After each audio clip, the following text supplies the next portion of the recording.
ఆడపిల్లలకి రూమ్ ఉందండి ఇక్కడ. అవి రూమ్ బయటకొచ్చి చెట్లల్లో ఆడుతా ఉంటాయి. వర్షం పడితే రూమ్‌లోకెళ్ళిపోతాయి. 2 సార్లొచ్చి పాలు, అన్నం అన్నీ పెట్టి చూస్తాం. వాటికేం ప్రాబ్లమ్ లేదు. ఇంటికి తీసుకెళ్ళేకి కాదండి. Rent house. మాకేం వరండా గూడా ఉండదు. రూమ్సే ఉంటాయి. ఆల్రెడీ పెద్ద డాగ్స్ ఉన్నాయి. ఇలాగే చిన్నప్పుడు ఒక 7, 8 ఇయర్స్ క్రితం డాగ్స్ పిల్లలు దొరికితే తెచ్చుకున్నా నేను. నాకప్పుడు ఐడియా లేదు. అవి పెద్దగా అయిపోయి డాగ్స్ అయిపోయినాయి.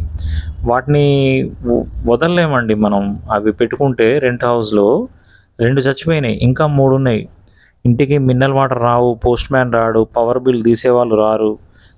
ఎవ్వరు రారు. మనం ఏ ఫంక్షన్‌కి, చుట్టాల ఇళ్ళకి ఎక్కడికి వెళ్ళలేము. ఇంట్లో ఎవరో ఒకరు ఉండాల్సిందే ఇల్లు. డాగ్ ఇంట్లో ఉంటే ఎట్లుంటదనేది నాకు తెలుసు. అయినా గూడా ఇప్పుడు ఈ పిల్లల్ని తీసుకెళ్ళి నేను ఇంట్లో పెట్టుకున్నాననుకోండి, 10 రోజులు నా ఇంట్లో పెట్టుకుంటే నేను ఇవ్వలేను ఎవరిని వాటికిగ. నేను కనెక్ట్ అయిపోతా. అందుకని ఆ లొకేషన్‌లో పెట్టి ఆ లొకేషన్‌కే అలవాటు చేస్తా ఉంటా. నాకు రోజు 10 ఫోన్‌లొస్తా ఉంటాయండి. అలవాటు చేసుకున్నాం, ఇంట్లో ఉన్నాయి, వాటిని వదలలేకపోతున్నాం, ఎవరికైనా ఇవ్వాలండి అని రోజు ఒక 10 ఫోన్‌లొస్తా ఉంటాయి.